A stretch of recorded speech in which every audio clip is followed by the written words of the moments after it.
Welcome back, Panther fans. I'm David Brown here with Ryan Graham. Hey, y'all. The illustrious Ben Moore, who's muted. And this is State of Atlanta. Welcome back, Ryan. And hopefully we didn't lose Ben at the beginning of the whole show. I know, right? You just put him on there. So there he is. Hey, Ben, how's it going, man? How we doing, boys? Doing well.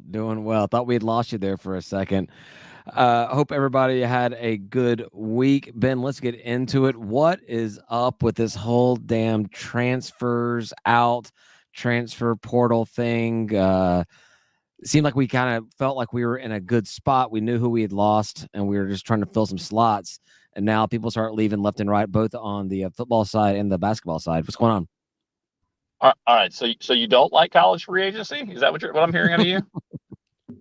I don't like pro free agency, but okay. Yeah. Just so we're on the same page. I'm a big fan of this. I think that it's working just fine and that we just have to figure it out. And like, we're going to work in the new system once we figure out how to work in the new system. That's where I'm at. I think it's great. I think kids should be able to go to whatever the hell school they want to go to. They're the ones bringing the skill to the table. It's listen, I am all for, and let's just put this out there because I addressed it on our boards today. You guys probably saw it if you jumped on. If not, that's fine. I'll catch you up real quick. The guys that is or was amateur athletics, like, it's gone, right? Like we can all agree. Everyone can nod their head saying, yeah, this is not amateur athletics anymore. But let's be really clear here. It's the guys, because there was always a guys in front of it, right? The 1,000%. Yeah, exactly. So like we've just like broken the facade. Yes, this is no amateur athletics. These players today all get paid. And I want to be crystal clear here. And I'm not talking about scholarships. If you're an FBS guy, just go around the Sun Belt, right? So every Georgia State player receives cost of attendance. Every Georgia State player receives meal money, stipends, etc. Okay, so let's start there. There are several athletes at Georgia State who do have currently NIL deals. It's a thing. And I had someone ask me, oh, there's no athletes at Georgia State that ever get NIL deals. I said, that's factually incorrect. Sam Pinckney, for example, when he was here, got a $10,000 deal from Sam's Club. I don't know about y'all, but Sam or Samantha in the country got one. Right. So and here's the funny part about it. People don't understand that female athletes right now in college athletics on the landscape are dwarfing male athletes with their NIL deals because they have so much more to sell. Now, that to dive further into Brian's point, the transfer portal and NIL are basically combined, weaponized for basically this is the second cycle, right? So we're doing this for about 2 years. So whether it's working correctly or not, I don't really know, but I know from an overall standpoint, and I've talked to enough people nationally who cover all kind of different programs from ECC, SC, Pac-12, talked to FCS. I covers FCS, for example. There's NIL FCS. You know, I put it on the boards before.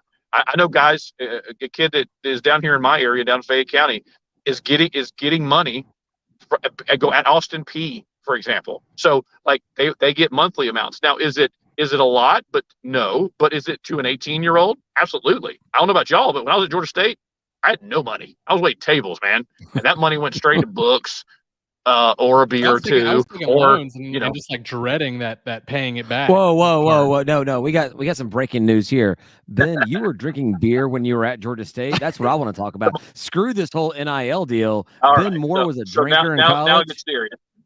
Listen, everyone visited Sensational Subs. 1,000%. If you haven't, you missed out. Like you missed out exactly.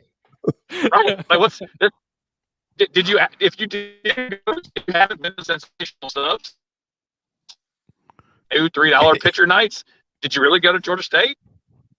That's right. I will tell you, I actually never went to Sen Subs until well after I was done going to school, and when I came back after getting season tickets to basketball, when Coach Hunter was here. Or I guess it was his, maybe it was his second year as when I got season tickets, and I was looking for the meetup spot before the game. This is before we did the G Deck, or before I knew about G Deck tailgating, and someone said, "Well, obviously we're going to be at Sin Subs," and I walked around campus going, "Where is this Sin Subs place?" And but I was a night school student. I didn't do traditional college. I did traditional GSU college, which was working during the day, my 9 to 5, and then coming in and doing my night classes. I think Sin Subs was closed a lot of times when I was actually starting school. I went to Hooters and Undergrounds where I went for my pre-class drinking.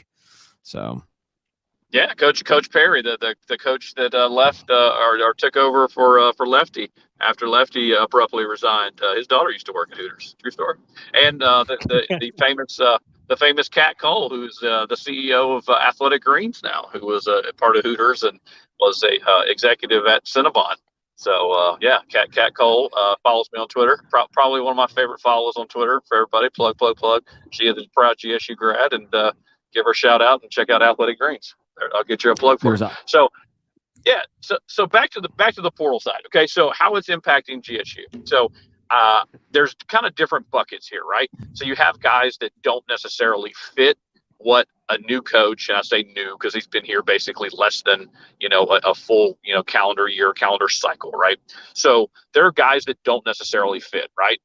Guys that are coming in, because let's be honest, there's 6 guys already committed in this class, several signed. So you look at those guys and you're going, all right, I'm going to play those guys more than I'm going to play you. So it's probably a better idea for you to go look elsewhere.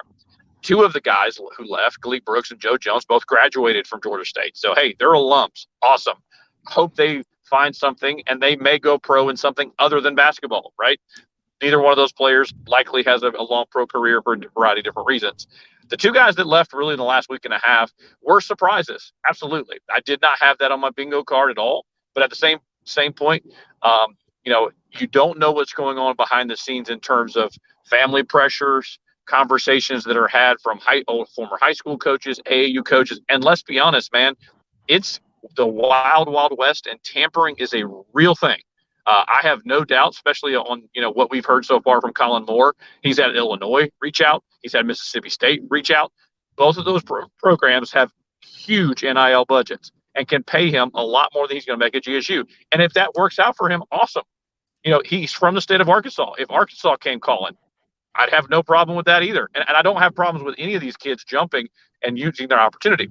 What I kind of have a problem with is these kids who get bad advice and then are stuck, right? They're out there and they have nowhere to go. So then what happens? You burnt a bridge here. You don't have to go anywhere else. Because I remind people, Lanier had 2 guys who transferred into the program, and then JoJo Toppin went to junior college and didn't even start. Ryan Boyce was at Memphis and came here. Then he had to go to Division II school, and he didn't even start. So you're looking at it and going, hey, man, the grass ain't always greener. So you got to be careful, because both of those guys would have been playing on an NCAA tournament team last year, right? So that's the issue. I think the biggest thing ultimately with Jonas is he's trying to figure out which one of his – because all these guys are now his, right? He and his staff recruited this entire roster. So they're his guys. They're going to run his scheme. They're going to fit where he wants to fit. And with 3 scholarship players left to get, man, this is going to be an enormous class. There's a lot of obvious turnover, but this is going to be an experienced roster come this winter. Right. Yes. You keep on saying all that with the sky is falling stuff going on from all the social media on the message board, Panther Talk and everything. You keep on talking about how this is the best class, the best recruiting class that Georgia State's seen. It's kind of hard to believe that, but you know what you're talking about. So I don't know. Best class we've ever had, best recruiting class in basketball. Here's why I say that. Okay, so I know people see the numbers and like, oh, what skews it? Well, here's what I'll say. So you have 2 top 20 high school basketball players in the state of Georgia. Okay, DK Manuel and Vashawn Ferguson are both top 20 players. They're legitimate. We're all region, potentially nearly all state guys. I cannot, and I keep saying it to everyone that will listen, I cannot wait to see DK live and in person. If I can find a way or a looking glass at some point for summer workouts, seeing a 7'1" human shoot threes at a high clip is going to be amazing. And seeing that in the Sun Belt is going to be truly fun. Vashawn Ferguson is a 3-and-D, the 3-and-D guy, super athletic, 6'4.5". Going to be a guard, guy that can handle the basketball too. Taught his high school coach. He can handle the basketball. He's probably going to come in kind of as combo guard. And the biggest thing I think seeing it now is there's not going to be the pressure on either one of those guys to play right away, right? We started true freshmen. How many games last year? We saw Ed Namoko play a ton of minutes, and he struggled at times, as freshmen do at this level. But he had to play. And I think, specifically the guys that Jonas and his staff have brought in so far, you look at them, these are guys that can shoot. You have guys that are experienced. You have guys that can defend multiple positions, guys like Tanari Lane, one of the guys that committed this past weekend, Jaden Turner. He's 6'5.5", 210 pounds, and led a league in rebounding in Division I basketball. He can play multiple positions, and it's going to be very interesting again to see how Jonas implements all this. There's still obviously holes. You need a backup point guard. You needed probably another big now that Jaheim's gone, because he's a big man and is going to play that power forward spot. But ultimately, you see what's developing is I think this team addressed a lot of weaknesses. You've got ball handling. You've got a ton of shooting. You got 4 guys that have shot 39% or better from 3. We were the worst 3-point shooting team in the country last year, bar none. That was the worst Georgia State shooting team I had seen probably in my time around Georgia State, and that's 1999. He's addressed weaknesses. The tough part for him is ultimately you can't change somebody's mind. If they want to leave, they want to leave. You want to fight for them, you want to talk to them, but at the same point, look, man, it's a free market. Yeah, I agree with Ryan totally. It's the coach's decision to go whenever they wanted to do, and now the players. And I said it on the boards, and I'll continue to say it.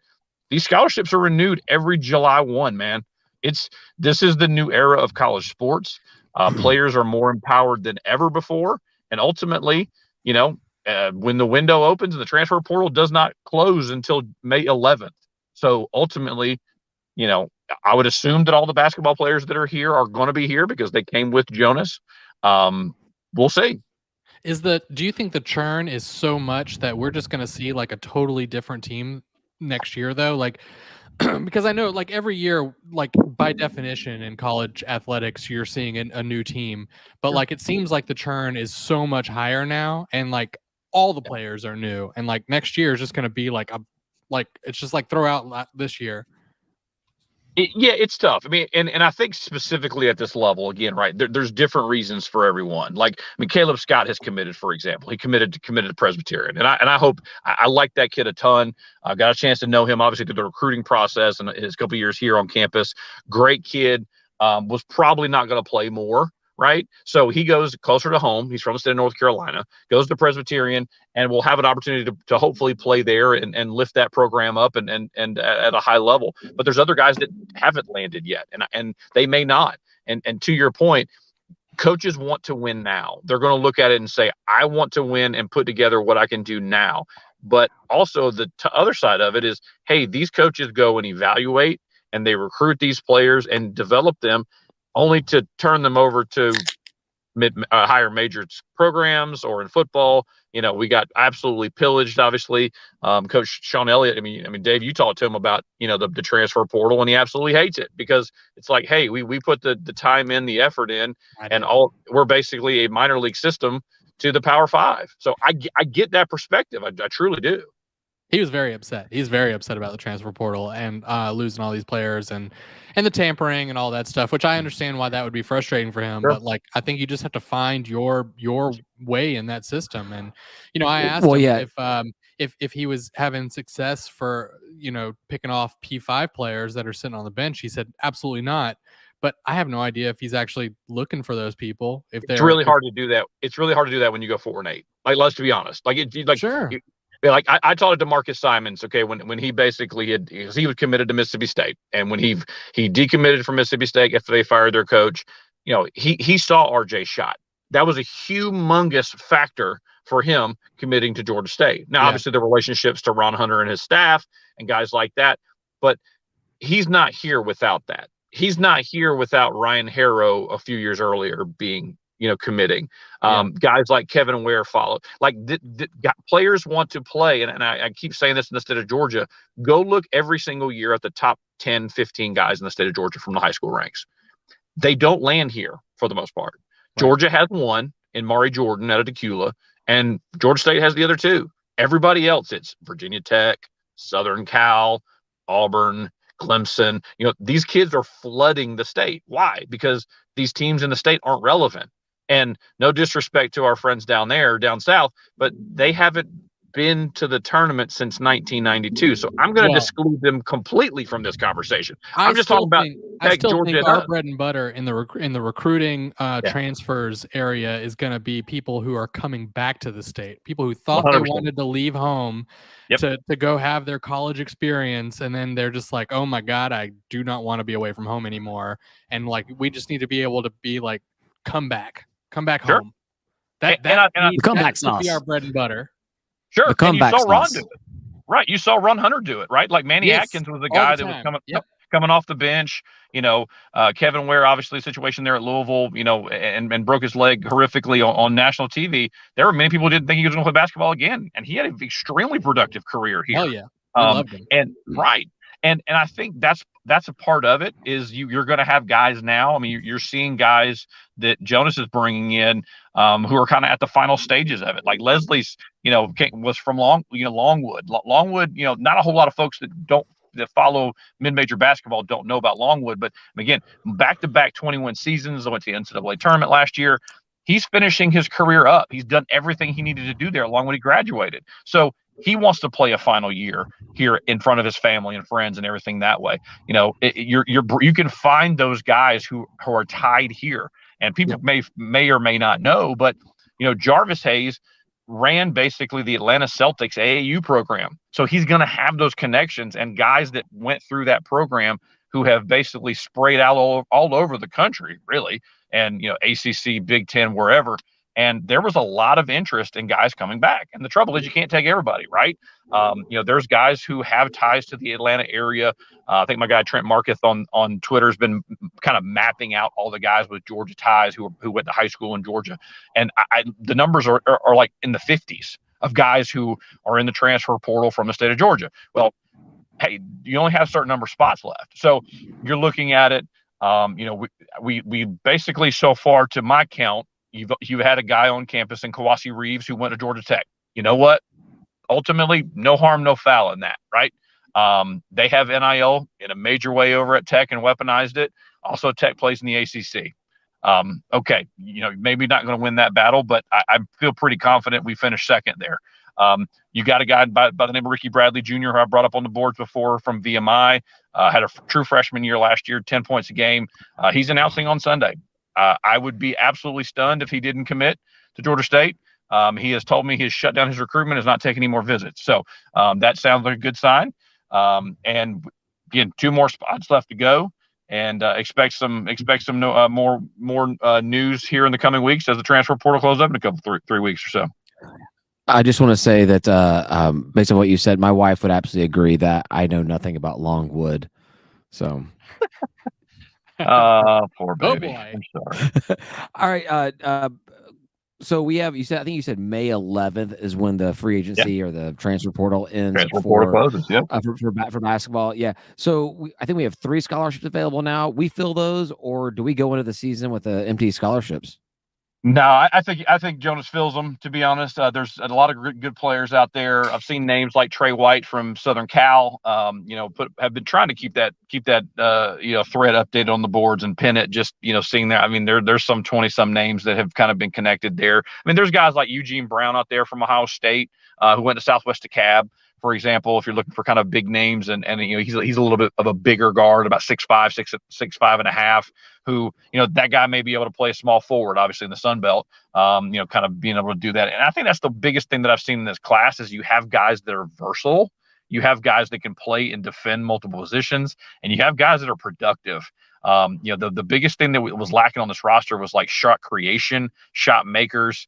I truly think Dwan Odom's a better player when he's got guys around him that can shoot, because he can drive, get to the bucket, and pass it out to a guy like Julian Mackey, who we've talked on this podcast before.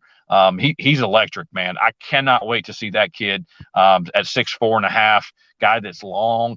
6'6" or so wingspan, really can shoot the basketball.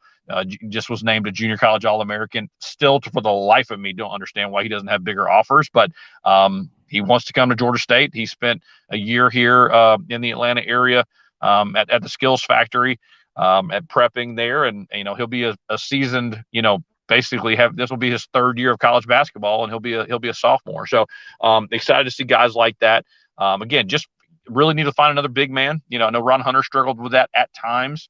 Finding it in his system. I do not think Jonas will struggle with that, considering he was an undersized big man himself. And there's a lot of guys out there, man, that are available. So, you need to find, probably again another big, but you got some bigs coming in. You got DK, you got Namoko, got Jermaine Mann, who played power forward as well. So I think there's at least one more big man in the mix there. And then, shoot, man, best player available. Right? You want to say, all right, what's left? Do you find a guy that's a guard? Do you find a guy that's a forward? Do you find somebody who's just an electric athlete? There's a lot of options for Coach Hayes and his staff, and that's the fun part at this point is you get guys that get kind of a little bit nervous about where they're going to land, right? Because you get down the clocks, kind of getting close to hitting zero, and they still don't have a place to go. So it's going to be interesting to see what happens the next 2 weeks, and obviously we'll have every little bit of it covered as we talk to a lot of these kids, almost every day. One thing that I've gathered from what you've said over the past, we're 21 minutes in, and the 20 minutes you've been talking is that there is one thing that I've learned that I have in common with Division I athletes is that we also measure our height in quarter and half inches. Because being someone who's a guy under 5'10", I really maintain that I'm 5'9" and 3/4. But is that like a 5-year-old saying I'm 5 years old and 5.5, 5 3/4? I'm this many. Yeah, I know. But like, I was thinking to myself, what does a half inch mean to someone who's 6'5"? And I'm like, oh, you're playing basketball at the highest level. Yeah, that half inch matters on all the little stat sheets and everything. So yeah, I've got something in common with a Division I athlete. I measure my height in quarter inches. Well, look, I mean, the Hunter teams where Hunter clearly did not value height, which I think worked out for him in conference play and in regular season play. But as soon as you hit the tournament, it was like, man, you could tell the difference, right? There was like the size difference made a huge change. Like it just was so big, to say the least. But it does feel like Hayes is doing a good job getting some bigs in, and I hope that that can translate, that we're still getting the talent and getting the big guys. Because Ron Hunter always said that you couldn't get the big guys with talent because they're all going to Duke and Kentucky and all the big schools, right? And so like you may as well just get an undersized guy who has the skills. And so, and part of this too, keep in mind the scheme is different, right? Ron ran the 1-3-1. He wanted his big man, or in that big man role, right there in the middle. If you go 1-3-1 and kind of the diamond there, so he wanted guys that could move laterally quickly. You wanted them to be out there because he wanted his guards to be able to defend and get into the passing lanes, tip the basketball, really cause ruckus in there. And really the big men, I mean, that's why Malik Benlevy was like the perfect guy. He was 6'6.5". He could shoot threes. So basically you have all 5 guys on the court that could shoot threes, could defend, could body up a guy basically, because I think he was playing, 215, 220, quick enough, had great hands. And also Malik's one of the tougher dudes that I've probably ever seen at Georgia State basketball for pound for pound. I asked Ron one time, hey, if the back alley teams, right, guys that if you're going to go get in a fight with in the back, who would you grab? And he literally pointed to Malik and was like, yeah, I'm taking that dude over everybody. And I was like, wow, okay, that tells me a lot. Guys like James Vincent would never be his guy. Eric Buckner was a unicorn, and Ron talked about how he was 6'9" and just an electric shot blocker. But he may not be the guy to that Ron may recruit. And I think you're seeing that too. He just didn't have access to these level of guys. And then you saw Rob Lanier did. He had relationships to go get guys that were bigger, like Jalen Thomas, 6'10" power forward, and, Joe Jones at 6'9" being a center. So I think it's the evolution of, and the scheme. Rob Lanier played a lot of man-to-man. Jonas, we've seen that a lot of man-to-man and mixing up a little bit of zone, but in that zone, he valued agility and guys that can move side to side. So every coach is different. Ron said it forever. I'm not going to go get 4-star, 5-star guys all the time, and he didn't. He got guys like Ryan Green and Isaiah Dennis and guys that fit his scheme that said, you know what, I need pesky guards that can get out and run and athletes and guys that can shoot and compliment them that way. And he's obviously done a great job at Tulane as well. And just shout out to Daryl LeBerry, by the way. I put that out there. Former GSU head assistant coach. He joined the bench out there in Tulane, and excited for D-Lab.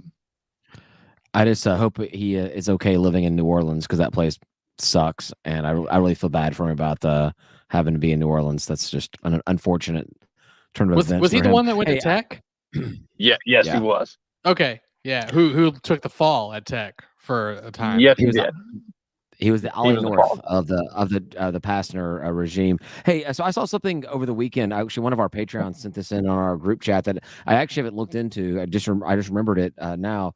It sent to me over the weekend. The university system of Georgia has changed their admissions, where outside of Athens, Tech, and Georgia State, no Georgia university is going to require ACT or SAT scores. Does that? How do you feel that impacts athletics for us? I mean, we know nobody going to Trash Down South was going to pass that crap anyways. So, how do you feel? Yeah, I saw that post from Everything Georgia, and unfortunately, I actually sent a DM to the guys who run that, and I said that was actually incorrect, because it's actually Georgia College and State University. Georgia State still has waived the fact they don't care about the testing, because honestly, they're trying to get as many people in school as possible post-COVID.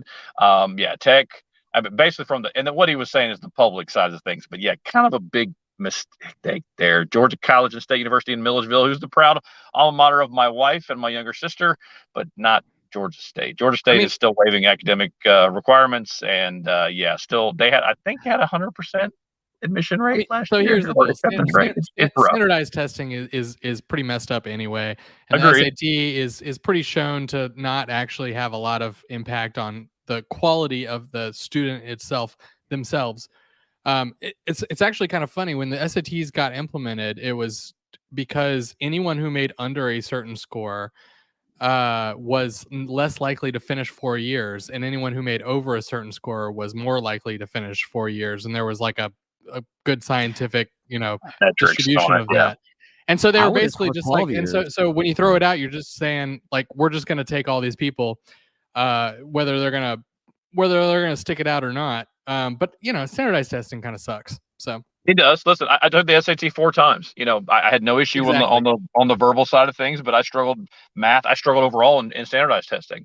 And I agree with you. I think it's not a great metric. It's a metric. It's not the metric. And I think every kid learns differently. My kids are going through right now with milestone testing in elementary school and middle school, and it's rough, man, because the amount of pressure that these school systems are on, and the superintendents and principals and everywhere, and in colleges is just as bad. So I don't think there's a perfect system. Obviously, private schools can do whatever the heck they want, but public schools, they post-COVID, they're trying to get people to continue to stay on campus. As we've seen the bounce rate be pretty high too.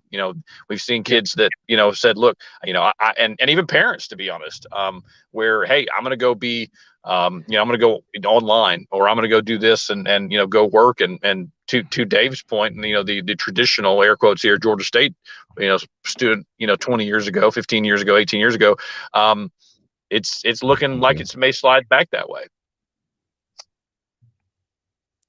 Right. Hey, so Ryan made a comment earlier about talking to Coach Elliott and going for those P5s, but it looks like in the past, maybe I don't know if Ryan changed Coach Elliott's mind at all. We've been making a lot of offers towards P5s or American Conference teams of late. Is that just desperation, or is that a sign of confidence? What's going on? What do you think's going on over there? And before you answer, Ben, I am going to take full credit for this, and that he shouted me down, and he told me that no, absolutely not, that's not happening. But in his head, he was saying, "Man, that's a good idea. I should do that." I think he texted all of his coaches after talking to him and just said, "Fellas, go out there and give me some Power Fives. I'm sick of hearing from Ryan Graham and David Brown. Okay, it's just I'm sick of this. I have a packed spring tour coming up on Wednesday night. I would like to say, hey, listen, we're offering guys. They may or may not be interested. No, I think it's what's available. I mean, shoot, if you guys saw the news, Monday, Tuesday, where Colorado's lost a fourth of their roster that played on the spring game on Saturday. So there's guys that are continuing to be available, and every team in the country needs as many offensive linemen as possible. We saw that last year. That was a huge issue for us. Losing Luis Cristobal was tough. I don't blame him for leaving. He's not from the state of Georgia. His uncle coaches at the University of Miami. He's going to have opportunities. He's already been offered by other FBS schools. Wish him nothing but the best. Torian Stafford from Alabama State was probably going to come in and play a guard position or maybe be a center. He's not coming now. So you have needs on the interior offensive line. So do you push a young guy like Alec Johnson up and say, hey, you're a redshirt freshman. Here you go, kid. Get you some there at center.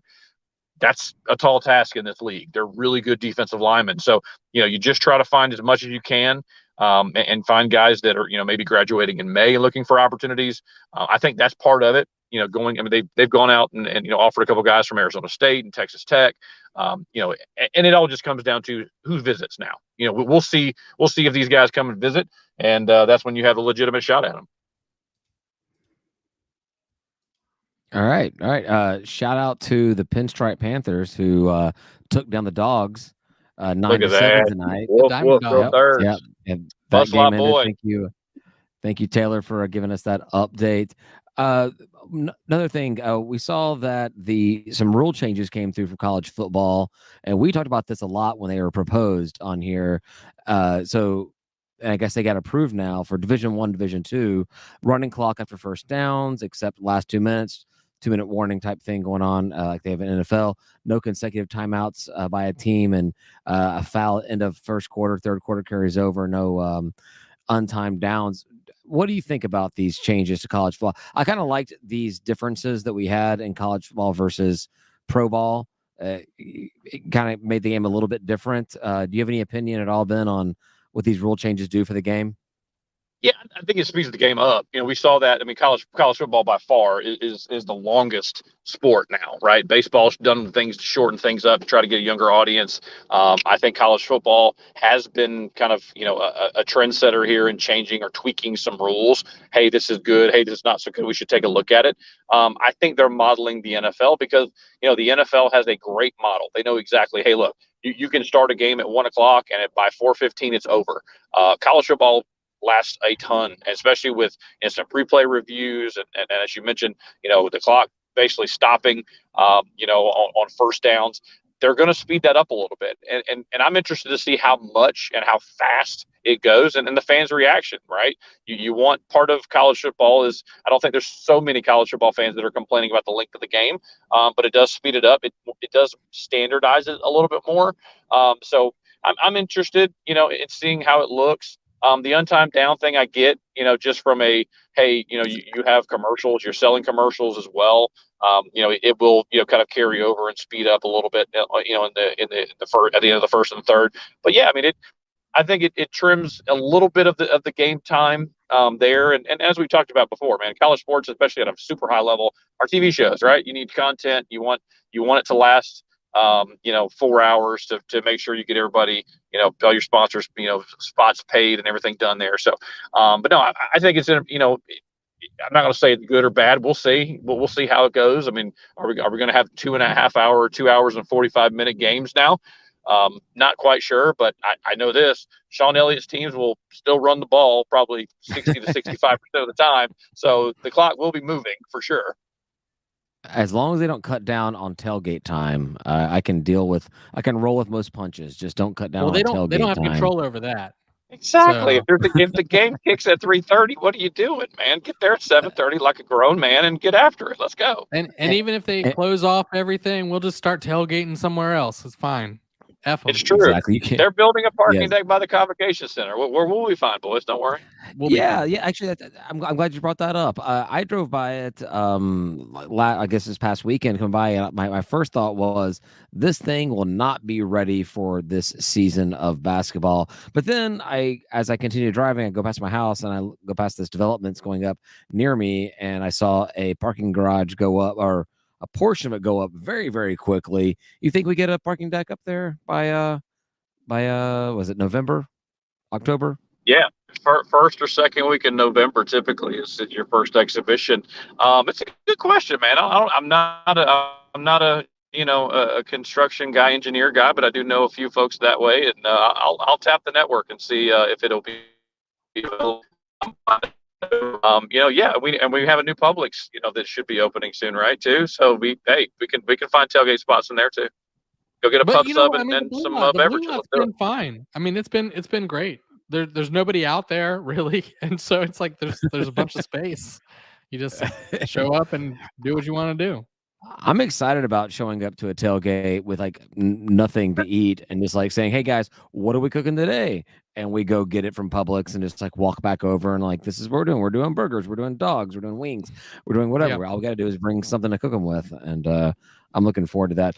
But that's as long as we have our Victory Plaza tailgating space until they turn that into, what was it, tennis or something, beach volleyball. Whatever they're gonna, yeah, no, I mean, I'm not into that whole major plan of cramming everything into that space. And even in that plan, though, they had us still having the bricks for tailgating. So, because I made sure to ask that a bunch of times, really. Everyone who discussed it with me, I was like, "Hey, is this still tailgating area?" And they were like, "Yes, definitely."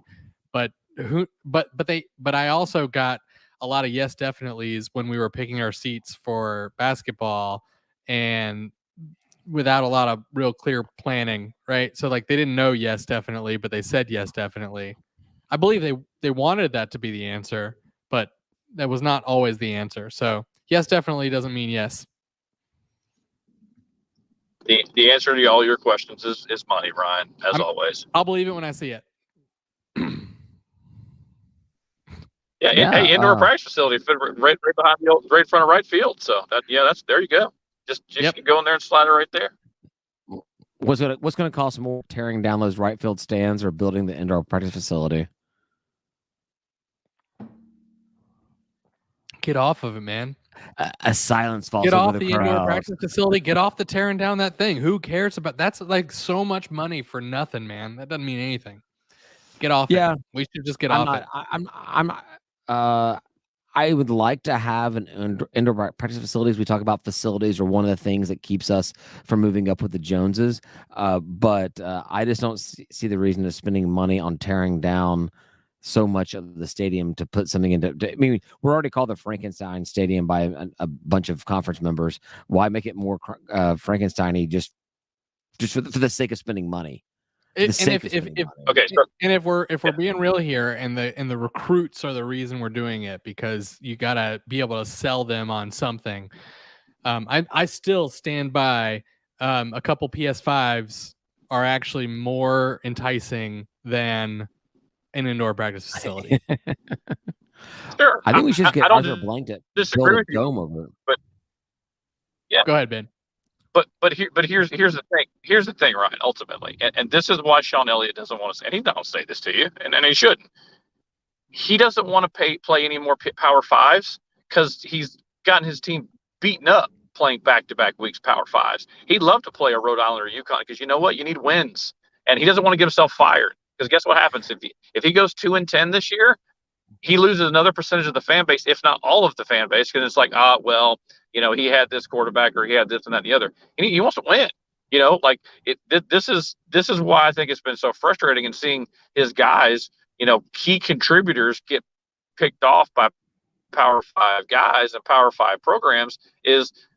We always ask, right? Is it the players or the plays? And it obviously there was enough talent here. So did they perform well? Did they underperform? Were they coached up? Did they not respond to coaching? It wasn't like, and I told this to somebody last night, it wasn't like we got blown out in any game we played this past season in 2022. Not one. South Carolina was the largest, I think, margin of victory. And that was because really 2 blocked kicks for touchdown or he punts for touchdown. So, you're looking at it, you're going, all right, this team had talent, had guys that obviously could go and play at other places. It didn't come together. So now, they've gone and attacked other positions and really had experienced guys. I'm super excited to see Casey Adams. Oh my gosh. I'm super excited to see guys like Jakari Carter. I want to see Kevin Granger take another step forward. How incrementally better is he as a quarterback? We saw how tricky it is running the ball and having the ability to pass the ball downfield. Seeing a guy like Robert Lewis be healthy. Defensively, seeing guys, they're going to have to step up, right? On all three levels, lost key guys. So you can't cry about it. You're going to go out there and Rhode Island comes rolling in. And guess what? They're going to be here. UConn's going to be here. You got to go make a road trip to Charlotte. I believe all three of those games are winnable. So ultimately, you got to go win them. Hold up.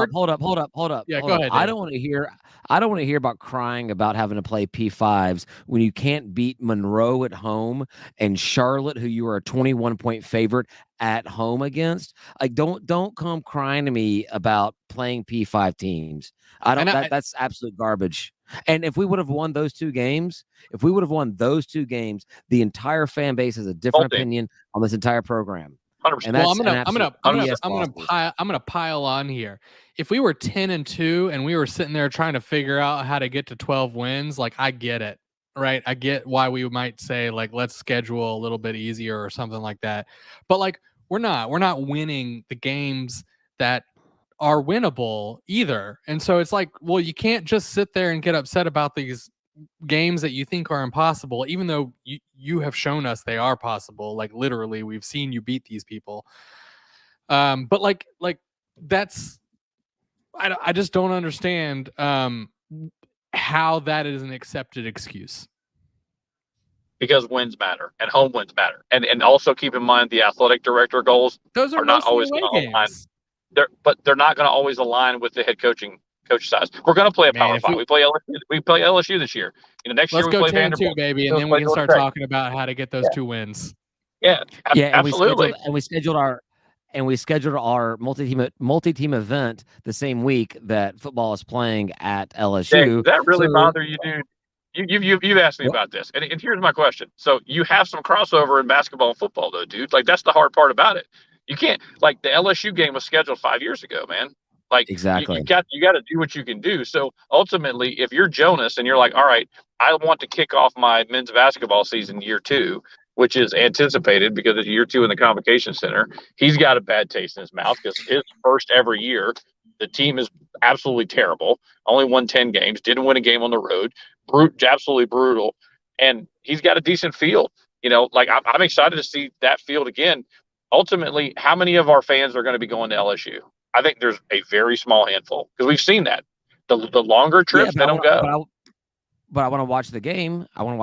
So here's my fixing it. Let the other teams in the MTE play over in the sports arena, and let us play in the Convocation Center. Make sure the game is not at the same time as the football game, and let us watch the football game in the sports arena. And someone give me a red wristband so I can drink at the Underground Club for free the entire time. I think you got it planned. We'll call one call. That's all. We'll call Jonas. Make it happen. And I will say, because like we commented on the participation, like fan participation in away games, attendance, not participation. I couldn't figure out the word, so I porky pigged it in my own brain.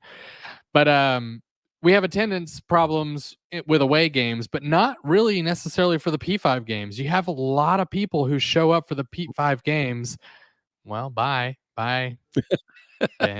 Thanks Ben, for being here. Appreciate it.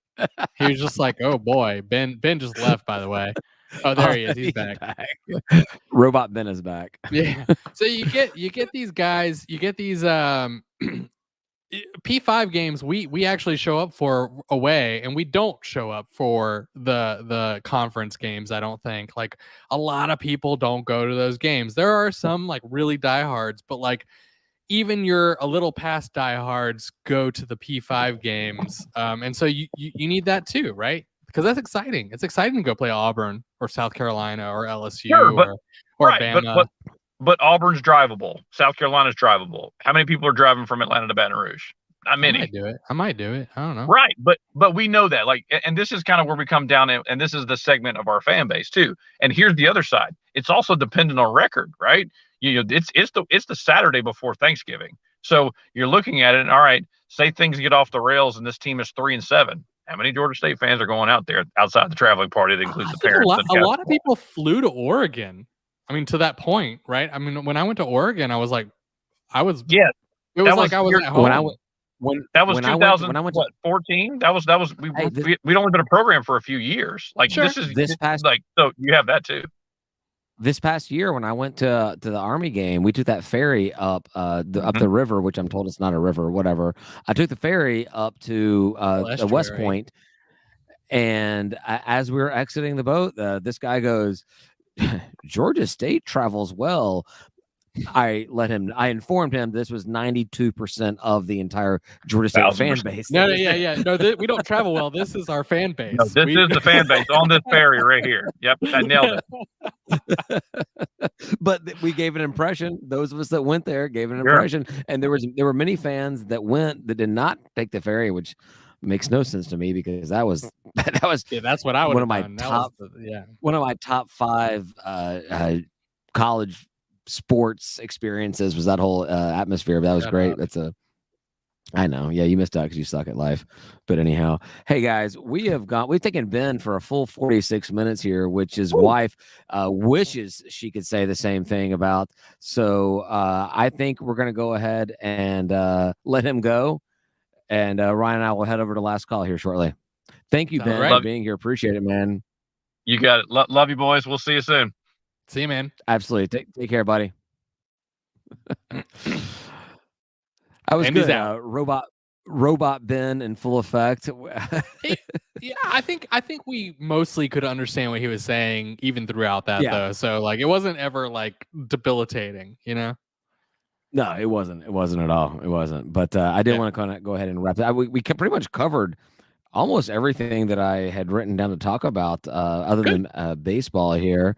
So I think we can head over to last call and finish these last few things. Man, I almost dropped some F-bombs there.